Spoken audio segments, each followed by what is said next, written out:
Thanks for considering donating to MIQLAT, my nonprofit. It is a 501c3 IRS approved nonprofit, and your contributions will be tax deductible. But you're probably wondering, hey, what is this thing? What's it about? Well, you could go read the content, little description on the website. It's under About, and that'll give you a little bit of information. But I thought I would take some time to just make a short video really kind of overviewing what it is we're thinking. And I say we because there's already a number of people involved in helping me do this. MIQLAT is the result of something proposed by just someone who followed my work and really felt the urge to convince me to start a nonprofit. It took him 2 years. I figured he'd go away if I kept saying no, but he didn't.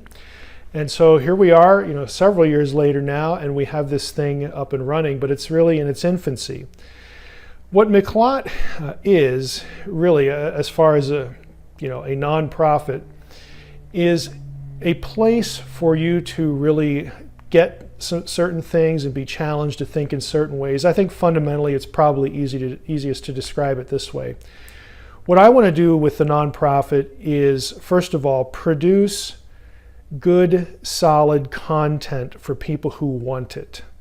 And secondly, I've come to believe that the institutional model of the church that we're so familiar with is ultimately going to be unsustainable for all sorts of reasons, whether they be political or just, again, the spirit of the culture drifting away from authority and institutional sort of ways of transmitting truth and preserving truth and really having the conversation about Scripture. I think it's ultimately unsustainable. But let me back up to the first point, the point about content. This is sort of the more visible purpose of MIQLAT because, again, it's focused on me and my content, the things I've produced to date, and ultimately the things I want to produce. So when I'm talking about content and people not getting good, solid content, what I'm referring to is people really have an appetite for biblical content that is unfiltered by tradition, where we're not afraid of controversy,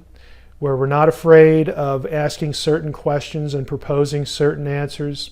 And the point, again, is not full agreement with me. The point is rather exposure to good scholarship, to good thinking, to careful thinking, exposure to just being challenged to think textually, biblically, about what it is you believe.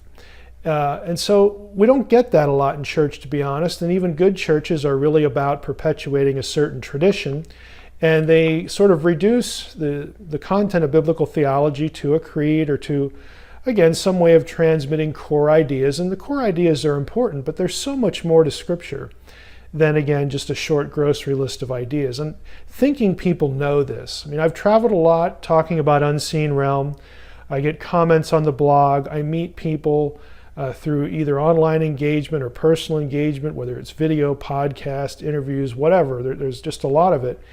And there seems to be a handful of people in every church that just instinctively know, that there's got to be more to the Bible than biographical sketches, than Jesus being a cosmic life coach, than be nice to your wife.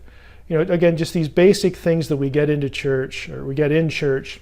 There's got to be more to it than that. MIQLAT is hopefully my way of continuing to produce content and ultimately make everything for free.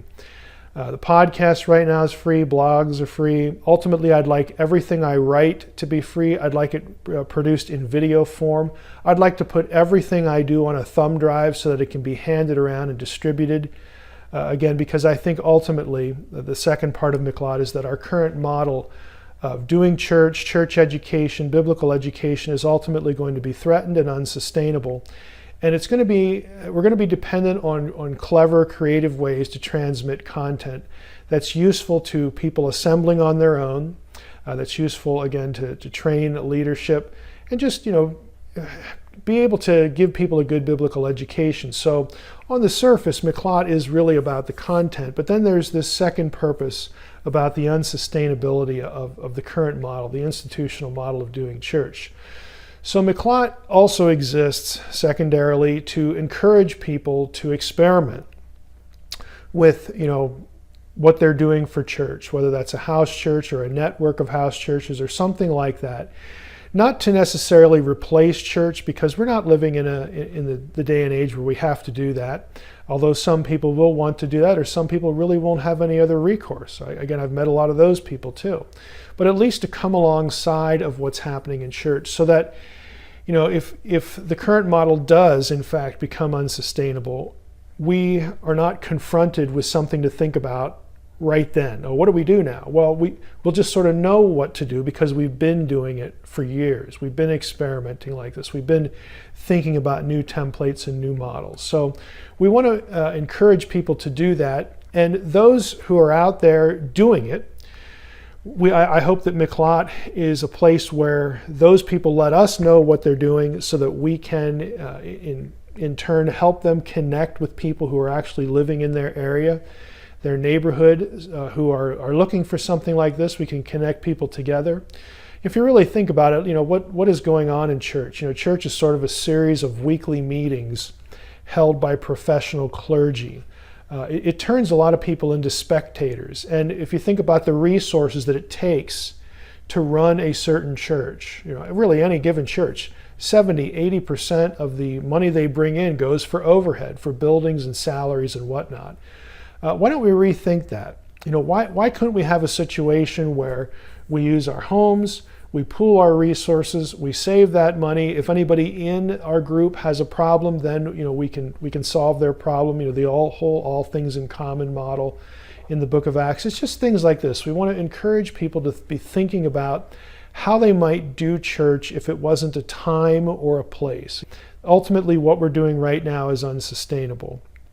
We are taking a turn toward, and I would say we're already in a post-Christian culture. And so the time to think about this is now. I want my content to outlive me by a long shot. I want to produce things in as many type of media as I possibly can. So again, you could put it on a thumb drive.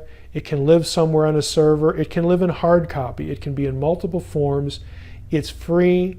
People can use it and copy it and distribute it. Again, I'm trying to be forward thinking here. And then at the same time, trying to network people together who are thinking about the same things and who like the content, who gravitate toward it, who are benefiting from it, who find my content useful.